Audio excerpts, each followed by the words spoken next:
Welcome to Suger Ink, a podcast about living the plus side of life. Hi, I'm Sugar. And I'm Samara. And welcome to the Suger Ink Podcast. Today we're going to be talking about how to repurpose the content that you're generating so that you can maximize it across as many channels as possible. It's a good topic to make sure that people are kind of using their time effectively rather than trying to create something for every channel brand new, which sucks. So much effort. Yeah, I call like content generation for social media like the hungry hippo, because you could spend 24 hours a day generating content and still not have enough, even though you've spent your entire life generating content. You'd still be like, I don't know if this is gonna work. So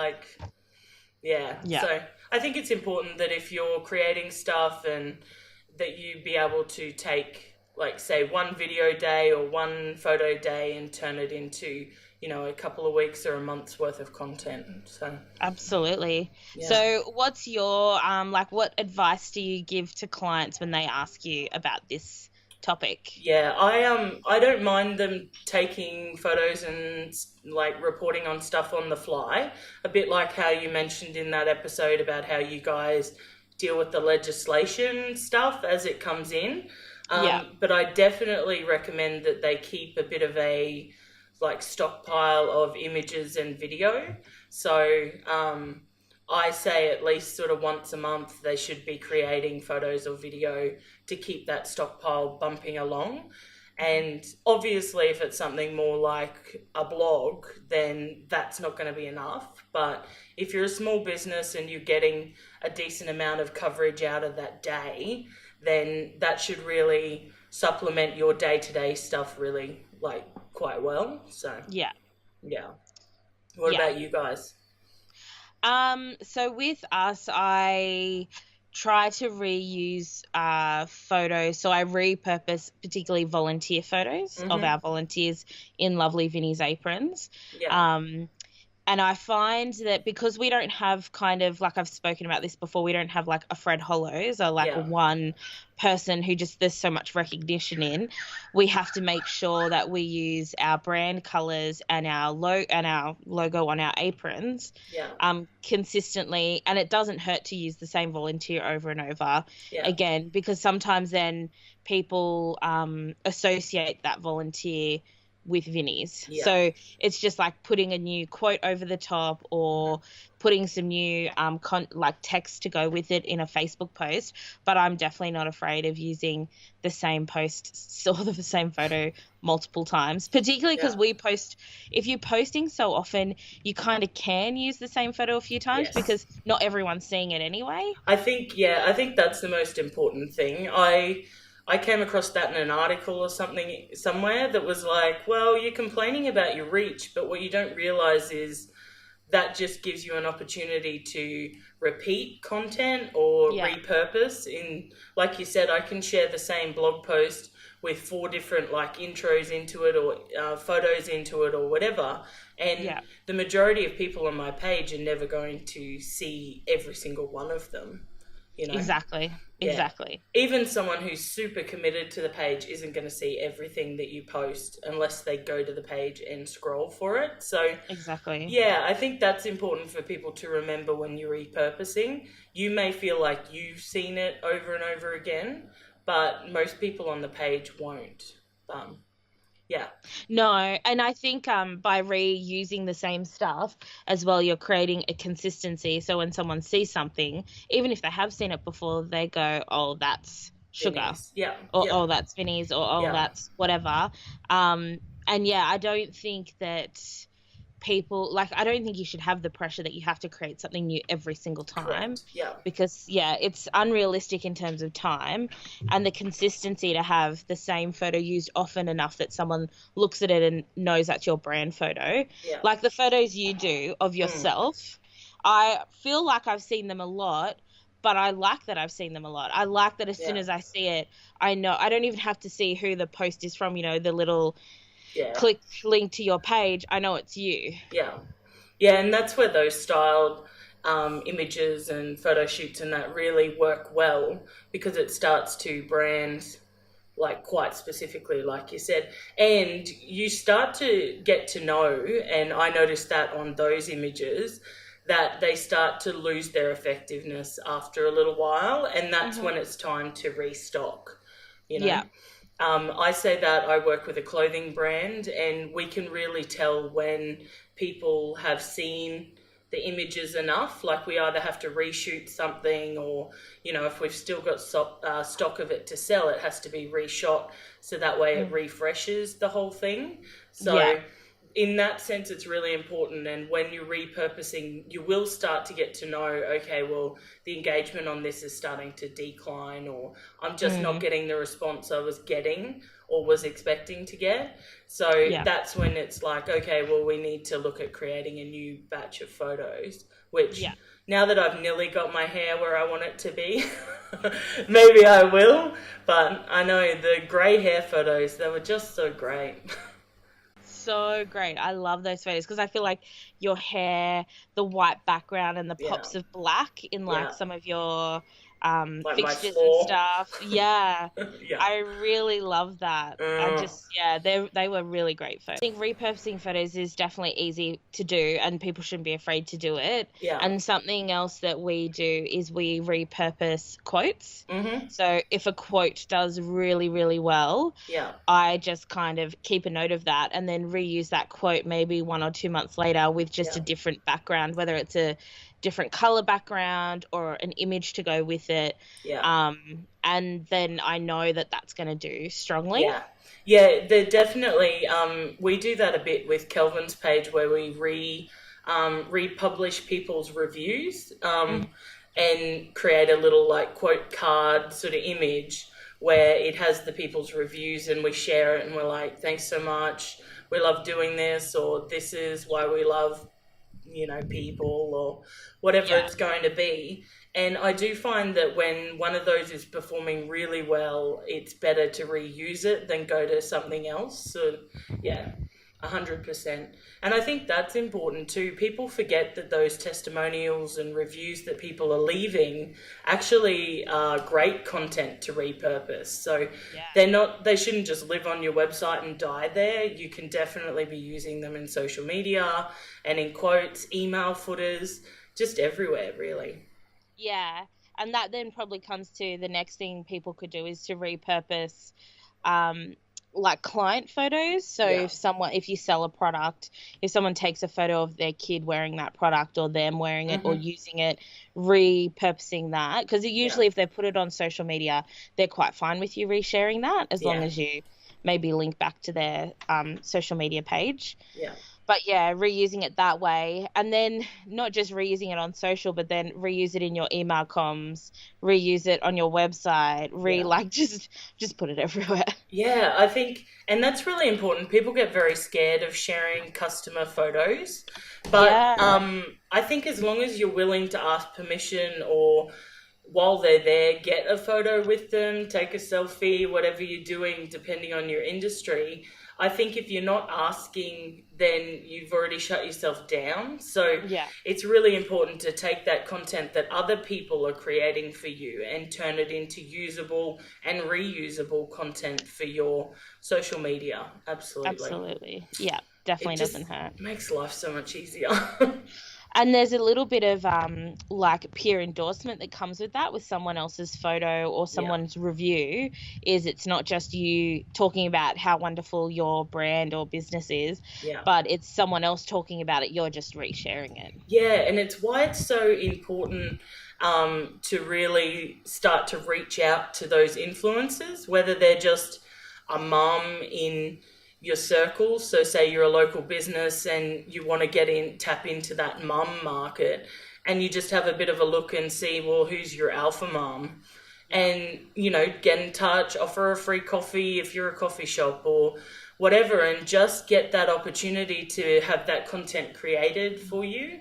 And I think there's huge opportunities there, because some people are just really good, especially young people who have lived it their whole lives. They're really good at capturing products in a real lifestyle environment. You know, most people completely undervalue what they do. And where, you know, you could say in one episode I'm talking about charging what you're worth, and then the next I'm like, take advantage of social media influencers and get them to do it for free. But it's all about that. You know, if someone asks to be paid, pay them, you know, because guaranteed it's going to come out in the wash.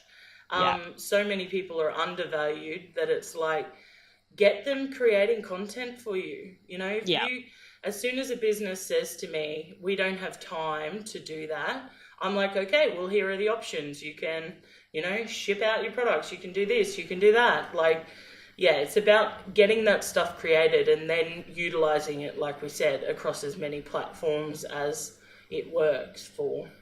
Yeah, and that, I mean, that's as well just like altering something for that platform. So just changing that image size so it looks nicer on Instagram than Facebook, and maybe adding text over it, because I feel like for Facebook, text over images works really, really well sometimes, but not necessarily for Instagram. People aren't on Instagram for that. Yeah. That may it's funny, That's isn't not it? what I'm there for. Yeah, it's funny though, because remember you used to get, and I think you still do, you get penalised on Facebook for having text over an image when you're advertising, but it does so well. It's like, does so well. Keep up, dude. People love it. Oh, so I love it.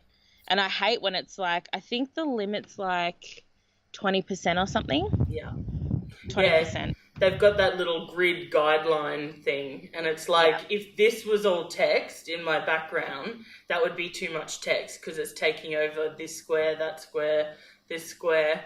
Even though it's an image, it's not actually text. It'd be like, you've been sin binned, you know? I hate it. Yeah. Grid of death, I hate it. Grid of death. Jeez, that sounds terrifying. It does. But yeah, so another thing that I've noticed about repurposing content since I've started doing video is every time I edit a video, I think about what a huge opportunity there is to be cutting like short quote sort of video, like sections out of a longer video, you know, creating a 60-second video for Instagram or a 30 to 60-second video for Facebook or something for my story. Every time I'm editing a video, I'm like, oh, there's such a huge opportunity to repurpose what I'm doing here. And I'm just falling into that camp of I'm just not getting around to doing it, you know? Yeah. Yeah, there's so much content there. Like, if you think about video, how many little snippets you could grab out of, like, something like this that's 30 minutes long, how many 30 or 60-second clips that would be perfect for Instagram, Facebook, wherever, that are in there and they're hiding and would really promote what we're trying to do here. Yeah. But it's just, it's finding that time to dig it out and put it in and, just making it happen. And I think that's probably where people get a bit stuck is the time. So, yes, that repurposing I think would be great. And obviously that could take forever to do that, or not forever, but take a long time. And then people might go, it's just easier for me to find an image and post an image than it is to do that. Yeah. But I suppose it's looking at the value of and what you're actually capable of doing in your time. I was thinking about it the other day and how I could outsource it in terms of videos and stuff. And I'm thinking what I'm going to start to do is just when I'm doing the final review to make sure that the video's been exported properly, I'm going to write down the timestamp of anything that I think, that'd be a good standalone bit. Grab. Yeah. And then even if I never get to it, because finding it's half the struggle, you know, finding it amongst that however many hours of content. And then I can easily outsource that list to someone and be like, okay, well, my YouTube videos are all there, or make them available on a Dropbox and say, okay, I want, you know, this section up to, you know, cut it where it's relevant sort of thing. But yeah, I just think the right person with a really good eye for a bit of video editing would be quite good at taking this is the key point, this is the key point, and turning that into something that I could repurpose. And they could be like 15. I don't care. Yeah. You know, as long as they legally can work. I don't want to be clear. Yeah, I think that definitely is something for people to think about is when repurposing, whose time is more valuable? Is it yours to then do something else, so outsource it, or at the stage that your business is in, are you it? Like the money that you're making, does it, because I find that people have that discussion, and this is a little bit separate to repurposing content about like whose time is worth more, and they always say you should always outsource, but for people who are doing this on a shoestring budget, them physically doing the repurposing is potentially all they have at that time. That's really where, when you're working for yourself and doing it yourself, you have to be like, okay, it hurts now. I'm taking 2 hours to edit little videos that could, that I could be doing something else. And let's face it, for most of us, we watch way too much TV and other shit anyway. Exactly. So, we've got the 2 hours. I think it's important. And and as much as possible, you should be doing it to save yourself time, even though up front it feels like it's costing you greatly. Yeah, I think, and then that kind of feeds into, I think, how you plan to repurpose. Like, Correct. Is it something you build into your workflow? Is it, like you were saying, you put aside a day and do your regular shoots? Do you, how people should look at planning for repurposing, which I think your point is valid. It might feel like it costs you time, but in the long run, it will save you time. And it's doing that calculation and seeing if that is true. Yeah. And sometimes it's just testing that. Yeah. Because, people might not want the videos. Yeah. Short version. So realistically, if I made 5 and I tested them, I would know pretty quickly whether or not people are going to find value in short little 30 to 60 second videos. Exactly. And then you know whether to keep doing it or not. Yeah, exactly. And my instinct is they would. That's my... Yeah, my instinct says the same. Yeah. Because I feel like we would like that. So therefore others would like that.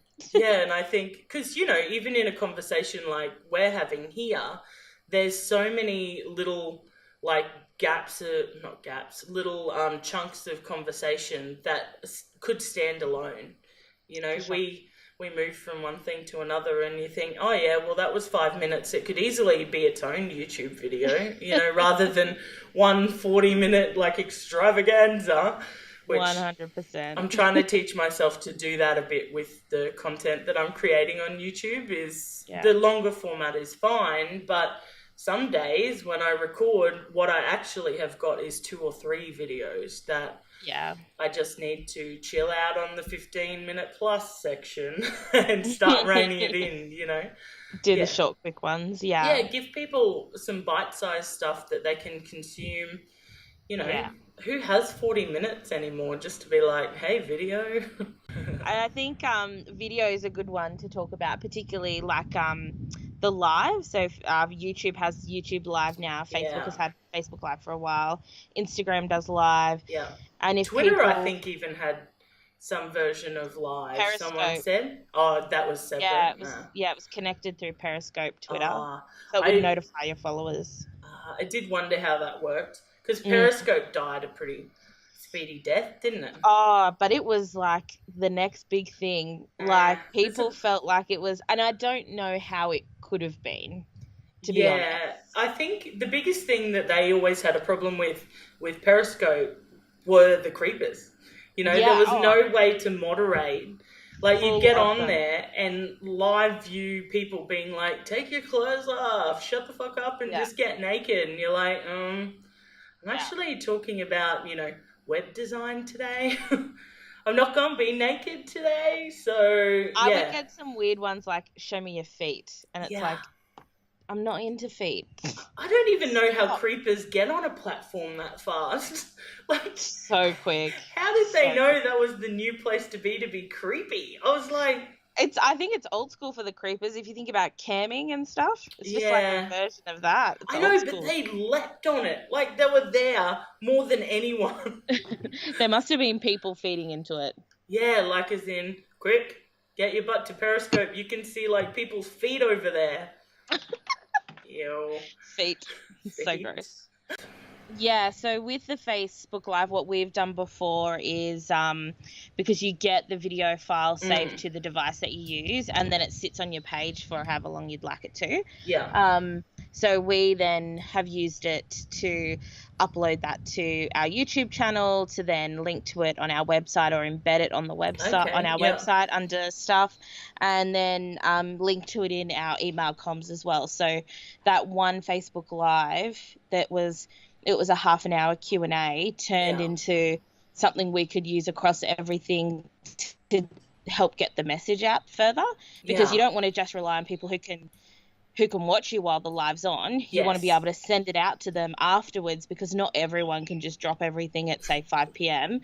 to watch it. You want to be able to send it on and continue to get whatever the messages you're talking about out there. That might not be for every Facebook Live, but it certainly doesn't hurt if you feel like you did one and it was amazing and you had great questions come up or something, reusing that in as many ways as possible. Yeah, because if you think about it, every single question becomes an opportunity for a shorter format video. Yeah. You know, you could easily break down a live video, put a little card at the front and at the back that's like, quick question, this is the question, you know, this is the answer, a bit of an end screen, done. Like, I just think there's a huge amount of value in Q&A stuff, because especially in terms of if you're looking to increase your search visibility, so on YouTube or Google, on your website or whatever, because if you can say the question is, and we've answered it, then people searching for that question, they only really want you to answer it. That's right. You know, the rest of the stuff is like keeping your subscribers and your existing customers happy. Those search opportunities are where it really comes to draw people into your business. So yeah, if you're doing a Q&A, you can, that's a great use of a Q&A. Like whether you're reposting it or whether you're cutting it up into a million tiny pieces. I love it. And then something that I think you do a lot is like batching photos. Yeah.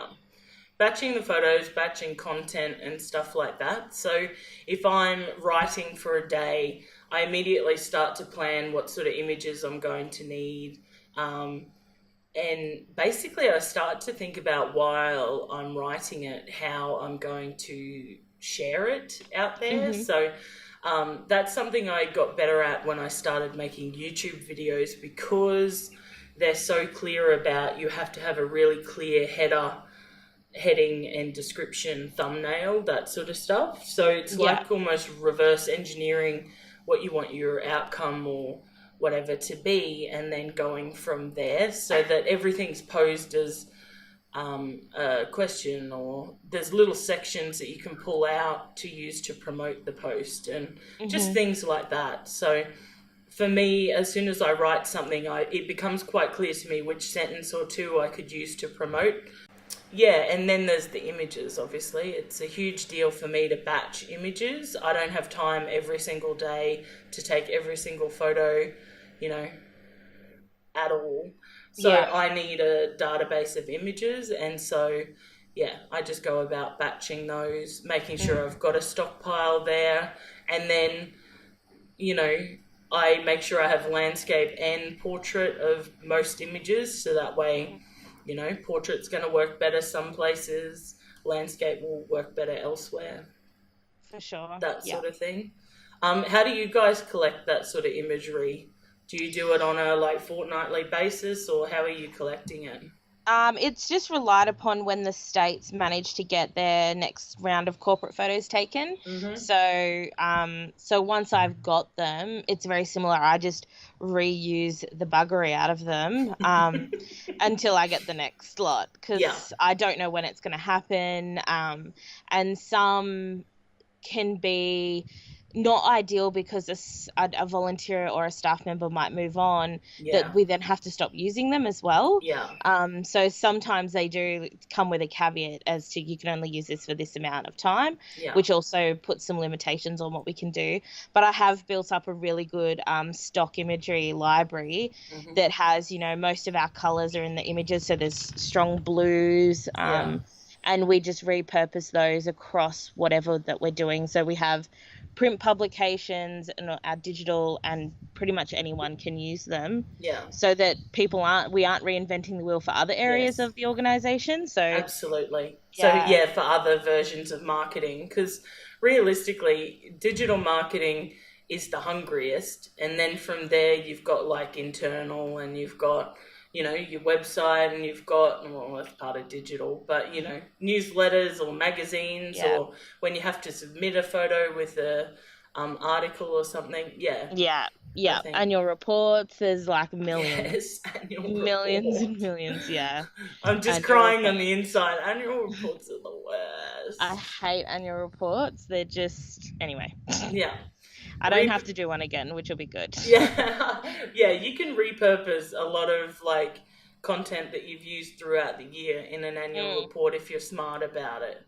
Yeah, or vice versa, because for me, each state has to do their own, and they use case studies and all that sort of stuff.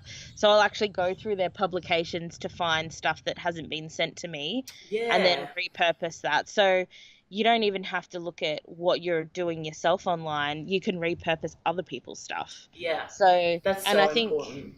Yeah, I think that would work for other businesses, in that if there's a news article that's relevant, repurpose someone's news article. Yeah. Because they've done all the hard work and talked about something, you can just share it and be like, I love this. Yeah. Share. This is great. You're going to love this. And and if you've picked the right thing, your audience is going to love it and be like, this is super helpful. Thanks for being so helpful. And that leaves an impact. Yeah. Absolutely. And that means people are more likely, if you in the future post something helpful that they like, they're more likely to engage again next time you share something. So it's a win-win. Yeah, I think that's important. I've seen a lot of people do that sort of badly, in the sense that they see a link and they're sharing it before they've really taken the time to read it and work out what the hell's actually in that article and stuff like that.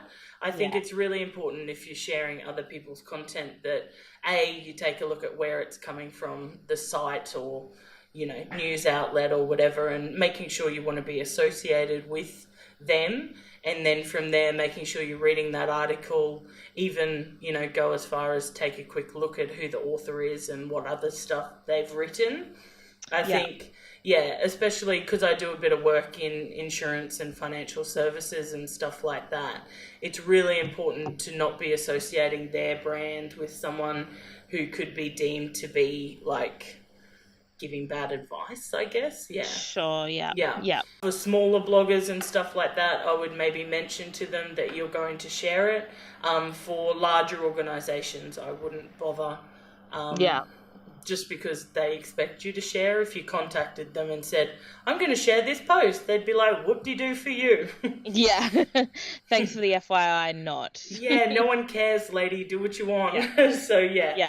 And it also helps build connections for the future. Like if a company publishes something you've written, or you publish something of a small business, then there's definitely open doors for future collaboration when you've had a positive interaction like that. Yeah, I think absolutely. And you can, you start to get to know who the people are, who's, you know, republishing. Absolutely. Yeah, so I think like in summarizing all the information we've given, it's just about every time you take a new photo, or even if you see or read something you like, it's thinking about how you might reuse that again. Yeah. So with every photo, you think about what life does that photo have? Can you use it for weeks? Do you use it occasionally so it has a bit more longevity? Yeah. And not being afraid to reuse the same photo. I wouldn't do it back to back, like back to back days. Yeah. But definitely don't be afraid. Once a week you could reuse a photo, depending how often you're posting. Yeah. Sharing stuff that you think that you read online that you think is interesting and from a source that you think is credible. And if you're Facebook living or doing videos, how you can cut that up into a million pieces to reuse in a million different ways. Yeah, and perfect. I think that's it. That's it. Yeah. If you have any questions about content repurposing, if anything wasn't clear, if you want any more ideas about how we break down our content, if you have questions for Samara or I, leave them in the comments. If you're on SoundCloud or iTunes, feel free to tweet us. The information is at the end of the episode, and we look forward to talking to you next time. Bye. Bye-bye. For today's show notes, you can visit our website, www.sugarandink.com. You can also send us in any questions or topics you would like us to cover at hello@sugarandink.com. You can connect with us on social media using @sugarcoated and @blondeinkaus.